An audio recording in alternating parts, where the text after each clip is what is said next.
semua hal itu tidak sesuai dengan kenyataannya. Di belakang Ahmad, ternyata tabiat buruk dari Febriana belum berubah. Hanya saja di saat itu dia lebih pintar untuk menyembunyikannya. Halo Sobat Pena, apa kabar hari ini? Assalamualaikum warahmatullahi wabarakatuh. Hari ini kita akan kembali membahas kejadian-kejadian mengerikan, kisah nyata yang terjadi di muka bumi ini. Kisah kali ini terjadi di daerah Pasar Minggu, Jakarta Selatan pada tahun 2024. Kisah yang satu ini mengungkap tentang tragedi seorang wanita yang dihabisi secara brutal di dalam sebuah rumah kontrakan. Pelaku di dalam kasus ini ternyata adalah sang suami. Suaminya itu tidak terima istrinya meminta cerai dan sang suami mengetahui bahwa selama 4 tahun pernikahan mereka, istrinya sudah berselingkuh. Rasa sakit hati yang begitu mendalam membuat sang suami gelap mata dan melakukan hal sekeji itu. Bagaimana kisah selengkapnya tentang kasus yang satu ini? Langsung saja kita bahas di Kata Pena.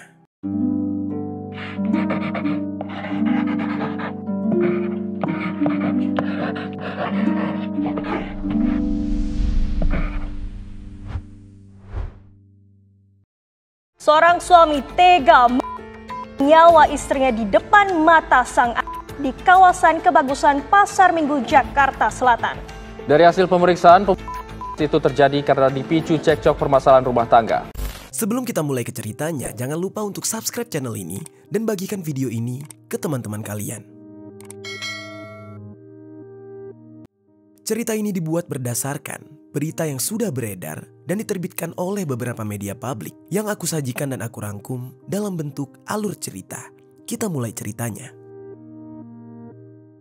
Jadi sobat, di Jalan Sepat Kebagusan, Pasar Minggu, Jakarta Selatan, hiduplah seorang wanita yang bernama Febriana Fatmawati. Febriana ini merupakan seorang ibu rumah tangga yang penuh dedikasi. Setiap hari, dia merawat keluarganya dengan penuh kasih sayang. Suaminya yang bernama Ahmad Syarifuddin adalah sosok yang selalu mendukung dan mencintainya. Dan di dalam pernikahan mereka dikaruniai seorang buah hati yang menjadi pusat kebahagiaan di dalam hidup mereka.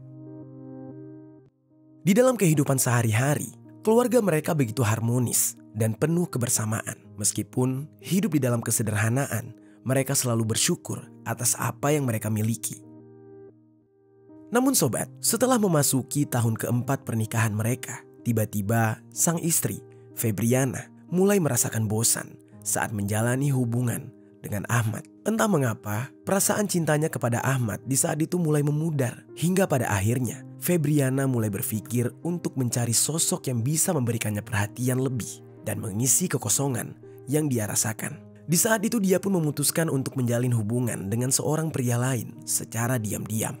Lalu di saat itu, tanpa diketahui oleh sang suami, dia menjalani hubungan terlarang tersebut dan tidak pernah ketahuan.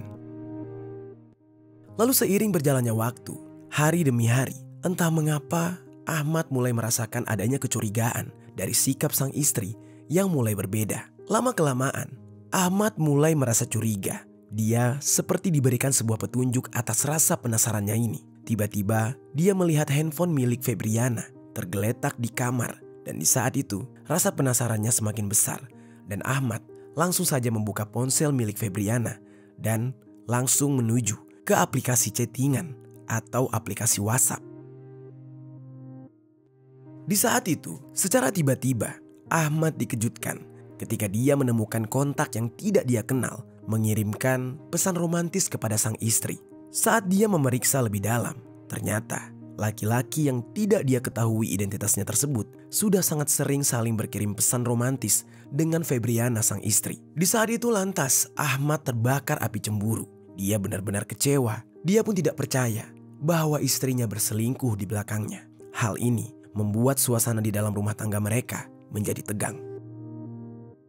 Seketika Ahmad di saat itu langsung memanggil sang istri Febriana untuk meminta penjelasan apa maksud dari pesan romantis tersebut. Dan di saat ditanyakan, Febriana terus saja berkelit dan mengelak. Dia tidak mau mengakui bahwa dia sudah berselingkuh. Dia menepis bahwa apa yang dilihat oleh sang suami itu hanyalah sebuah kesalahpahaman. Sejujurnya, Ahmad di saat itu ragu. Dia marah, tapi dia tidak berani untuk menceraikan sang istri, walaupun perasaan kecewa begitu besar di dalam hatinya. Di sisi lain, dia masih sangat cinta kepada sang istri, sehingga penjelasan demi penjelasan dari Febriana membuat Ahmad mau tidak mau akhirnya luluh dan memaafkan sang istri yang sudah ketahuan berselingkuh. Yang diharapkan oleh Ahmad di saat itu adalah rumah tangga mereka kembali utuh dan harmonis, dan istrinya mau berubah. Singkat cerita, 4 tahun pun berlalu. Di saat itu, kepercayaan Ahmad sudah kembali lagi kepada sang istri. Dan istrinya juga terlihat sudah berubah, tidak pernah lagi berselingkuh. Pernikahan mereka berdua sudah memasuki tahun ke-8. Keharmonisan kembali tercipta di tengah-tengah keluarga mereka. Tapi sobat, semua hal itu tidak sesuai dengan kenyataannya. Di belakang Ahmad, ternyata tabiat buruk dari Febriana belum berubah. Hanya saja di saat itu dia lebih pintar untuk menyembunyikannya. Pernah suatu waktu, anak dari Ahmad dan Febriana secara tidak sengaja memergoki sang ibu berselingkuh.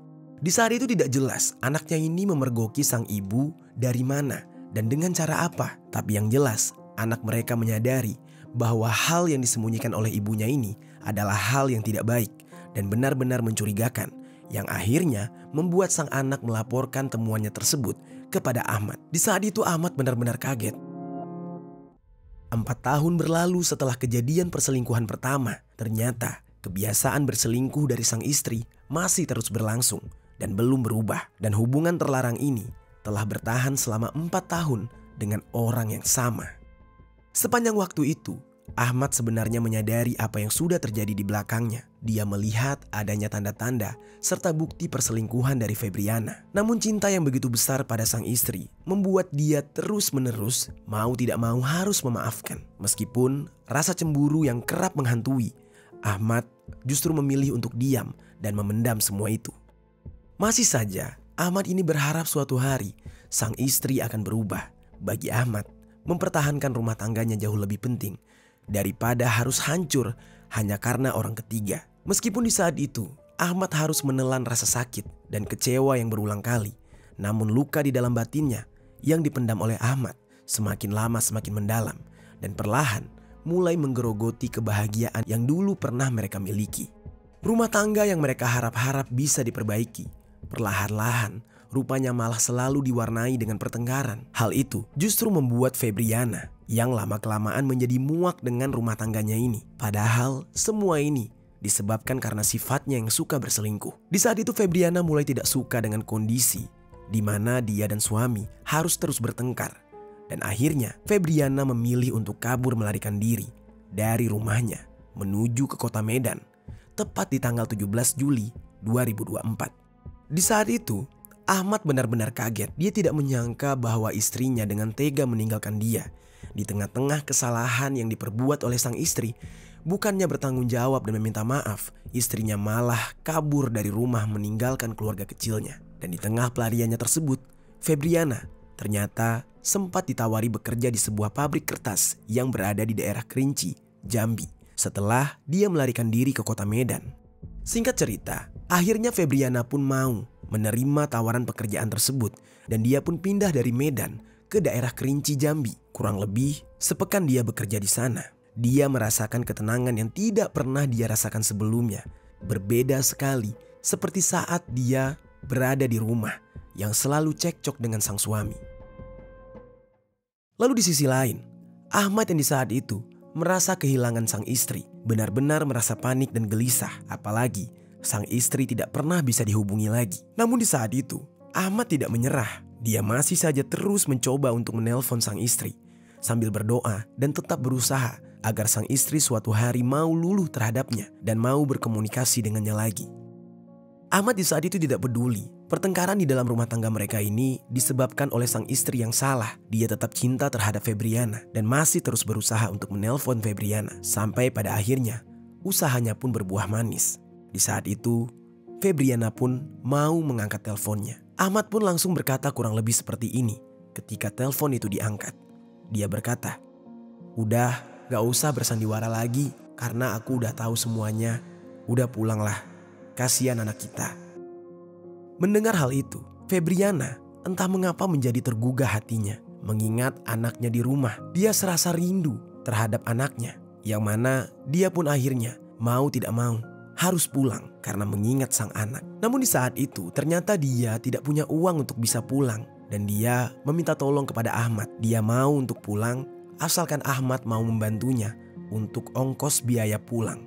Lalu Ahmad akhirnya mentransfer uang sebesar Rp1.150.000 untuk membeli tiket bis dari Kerinci ke Jakarta. Febriana pun di saat itu bersiap-siap. Dia membungkus semua pakaiannya dan mulai meninggalkan kota Kerinci serta pekerjaannya di sana. Setelah perjalanan kurang lebih selama 2 hari 2 malam, akhirnya Febriana pun tiba di Terminal Pulau Gebang tepat pada tanggal 1 September tahun 2024. Di saat itu, Ahmad merasa senang sekali istrinya masih mau pulang untuk menemui dia dan anak mereka. Namun di saat itu mereka tidak langsung pulang. Mereka bersama anaknya pun singgah terlebih dahulu semalaman di sebuah apartemen di daerah Kebagusan Pasar Minggu. Tujuannya mereka ingin menghabiskan waktu bersama, melepas kebahagiaan dan rasa rindu. Setelah mereka menghabiskan waktu bersama, di saat itu Ahmad benar-benar bahagia karena kembalinya Febriana, sebuah rasa syukur yang tidak bisa terukur. Dia masih sangat cinta dengan sang istri, meskipun tabiat buruk sang istri. Setelah puas menjalani staycation bersama di apartemen Kebagusan Pasar Minggu, kemudian barulah mereka pulang kembali ke rumah. Di saat itu, kehidupan rumah tangga mereka berjalan seperti sedia kala. Lalu, selama kurang lebih 2 bulan lamanya, Febriana kabur ke daerah Jambi. Ahmad di saat itu merasa tidak mau lagi kehilangan sang istri. Kali ini justru Ahmad lah yang mencoba untuk memperbaiki hubungan rumah tangganya. Dia mengalah dengan keadaan. Namun entah mengapa di tengah-tengah Ahmad yang mencoba untuk memperbaiki kondisi rumah tangganya, malah Febriana sering sekali memancing amarah dari Ahmad dan mereka malah jadi lebih sering cekcok lagi. Lalu hingga puncaknya, tepat pada hari Rabu, tanggal 4 September tahun 2024, Ahmad di saat itu yang baru saja pulang kerja sekitar pukul 19.00, tiba-tiba merasa tidak enak badan. Dia pun meminta secangkir teh hangat kepada Febriana. Febriana yang di saat itu sebagai seorang istri mengiyakan permintaan Ahmad. Dia langsung menuju ke dapur, membuatkan teh hangat untuk sang suami. Lalu setelah dia mengambilkan teh hangat tersebut, Febriana tiba-tiba mendadak pergi keluar rumah tanpa memberitahu dan meminta izin kepada Ahmad. Lalu Ahmad merasa penasaran dan dia segera menyusul sang istri lalu mengajaknya untuk kembali ke kontrakan.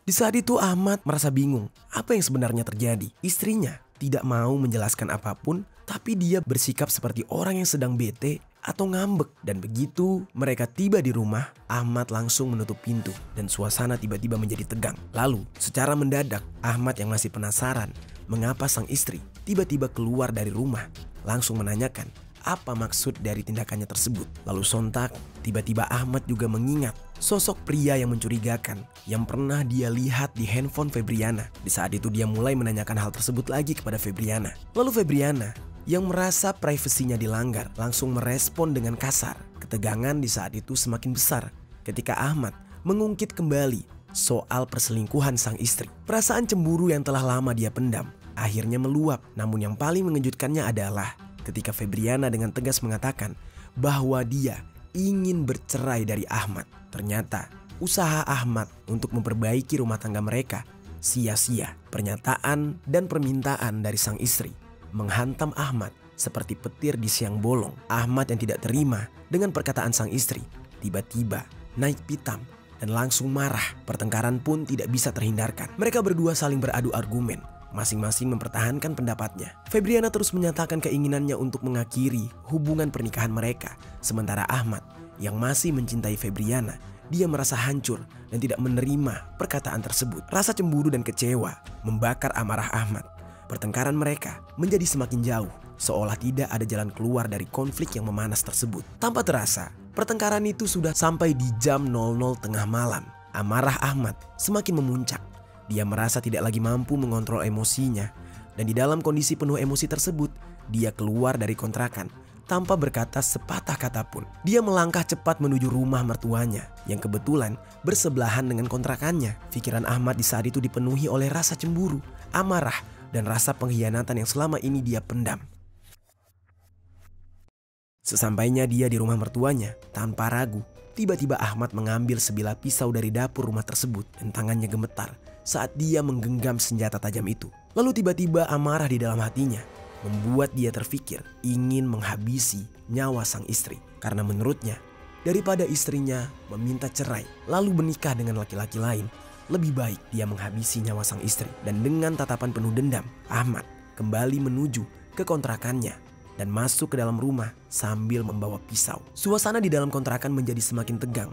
Febriana yang melihat Ahmad kembali dengan pisau di saat itu sontak langsung panik, menyadari bahwa suaminya sudah kesetanan dan tidak sadar dengan apa yang dilakukan. Febriana pun di saat itu langsung berlari menggapai sang anak yang berada tidak jauh darinya. Ahmad yang melihat hal tersebut langsung mengejar sang istri menuju kamar dan menghampiri Febriana. Percekcokan kembali terjadi di antara mereka, namun dalam kondisi Febriana yang ketakutan. Lalu seketika Febriana langsung berbaring di atas kasur, berusaha melindungi dirinya dengan memeluk sang anak. Ahmad yang gelap mata tiba-tiba langsung menyerang sang istri dengan pisau yang telah dia genggam sejak tadi. Ahmad menikam istrinya tersebut saat suasana kamar yang begitu gelap. Namun serangan pertamanya ternyata tidak menembus tubuh Febriana karena terhalangi oleh pakaian dalam yang dipakai oleh Febriana. Menyadari hal itu, Febriana langsung melawan dan berontak. Dia berteriak sejadi-jadinya sambil memukul Ahmad. Febriana berteriak minta tolong, berharap ada yang mendengar suaranya. Namun teriakannya tersebut hanya semakin memicu amarah dari sang suami. Dengan penuh emosi, Ahmad kemudian menikam bagian perut sebelah kiri dan paha kanan Febriana dengan sangat sadis. Seketika, cairan merah pun menyembur dari luka menganga yang disebabkan oleh tikaman tersebut. Tidak puas sampai di situ, Ahmad langsung menikam bagian leher dan telinga kiri dari istrinya sebanyak 1 kali. Di saat yang bersamaan, meski Febriana berusaha sekuat tenaga untuk melawan, namun luka tusukan tersebut membuat tubuhnya semakin lama semakin lemah. Ahmad melanjutkan serangannya dengan menikam bagian dada Febriana sebanyak 6 kali, yang menyebabkan cairan merah segar mengalir deras dari tubuhnya, yang mana akhirnya membuat Febriana kehilangan banyak cairan merah dan tewas seketika. Anak mereka yang berada tidak jauh dari kejadian tersebut ternyata menyaksikan semua peristiwa mengerikan itu dengan mata kepala sendiri, penuh ketakutan dan kebingungan. Anaknya belum mampu memahami apa yang dia lihat.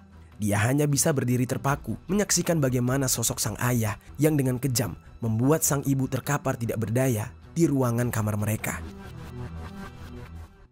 Sementara Ahmad masih berdiri di sana dengan menggenggam pisau yang masih berlumuran cairan merah di tangannya. Kejadian tragis ini benar-benar menghancurkan masa depan anak mereka yang menyaksikan dengan trauma ibunya meregang nyawa. Lalu di saat yang bersamaan, ada seorang warga yang berprofesi sebagai ojek yang baru saja pulang bekerja. Warga tersebut sempat mendengar adanya teriakan minta tolong yang berasal dari rumah Ahmad. Teriakan itu membuatnya terkejut dan dia segera bergegas menuju sumber suara untuk memastikan apa yang sebenarnya terjadi. Dan sesampainya dia di depan pintu rumah Ahmad, warga tersebut langsung menggedor pintu rumah Ahmad dengan sangat keras. Dan tidak lama kemudian, horden jendelanya pun terbuka dan anak Ahmad muncul, diikuti oleh Ahmad yang sedang menggenggam pisau di tangannya. Dengan wajah pucat pasi, sang anak membuka pintu. Warga yang datang tersebut pun kaget melihat pisau yang digenggam oleh Ahmad sudah berlumuran cairan merah. Dalam sekejap, Ahmad melepaskan pisau yang dia genggam seolah mencoba untuk menyingkirkan barang bukti. Namun pemandangan yang lebih mengejutkan menyambut si warga yang menjadi saksi ketika dia melangkah masuk. Di atas kasur di dalam kontrakan tersebut terbaring tubuh Febriana yang sudah berlumuran cairan merah. Cairan merah tersebut telah memenuhi tempat tidur dan tubuh Febriana tampak tidak lagi bergerak. Warga tersebut dengan cepat masuk ke dalam rumah dan mencoba untuk memeriksa kondisi Febriana tanpa memperdulikan Ahmad yang masih di dalam kondisi seperti orang yang menyesal.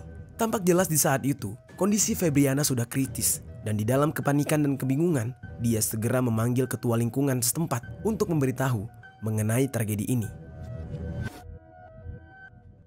Ahmad di saat itu langsung diamankan oleh warga lain yang secara beramai-ramai berkumpul di rumahnya.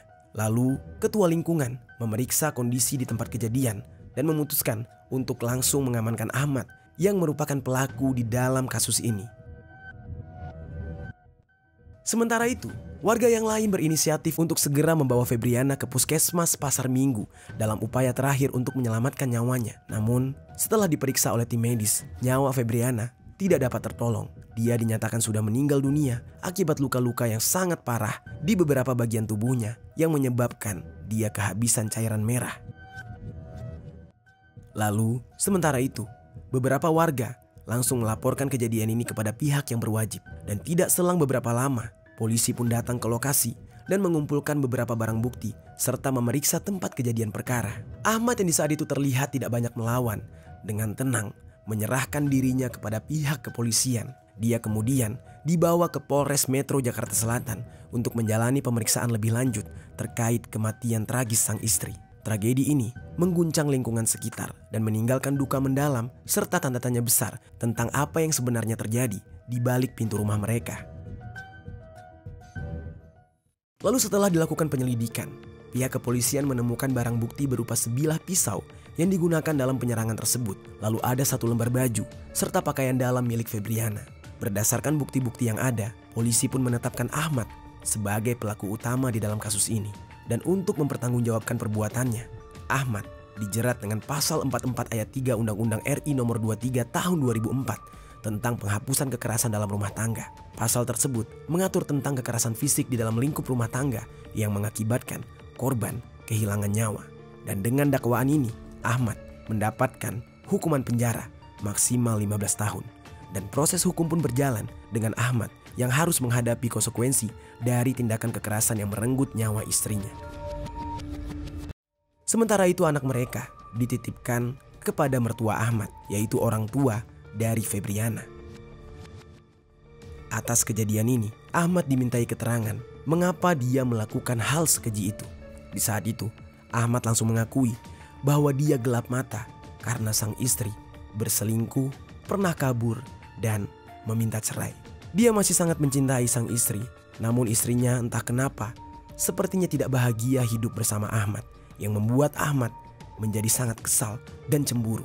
Ahmad benar-benar menyesali perbuatannya karena dia mengaku tidak sadar melakukan hal tersebut, terbawa emosi akibat rasa cintanya yang begitu besar terhadap sang istri dan tidak ingin kehilangan Febriana. Lalu setelah semuanya terang benderang, barulah jasad dari Febriana dikembalikan kepada pihak keluarga untuk dimakamkan secara layak. Kejadian ini pun mengejutkan warga di sekitar tempat mereka tinggal, yang mana sebelumnya belum pernah terjadi kejadian semengerikan ini di daerah mereka. Dan hal ini menjadi sebuah pelajaran bagi warga sekitar agar lebih peduli lagi dengan lingkungan mereka apabila mereka mendengar adanya percekcokan di antara keluarga yang tinggal di lingkungan mereka, agar kejadian serupa tidak terulang lagi. Itu dia sobat, kisah dari Febriana yang harus berakhir di tangan sang suami akibat percekcokan yang didasari karena rasa kecewa serta perselingkuhan yang dilakukan oleh Febriana.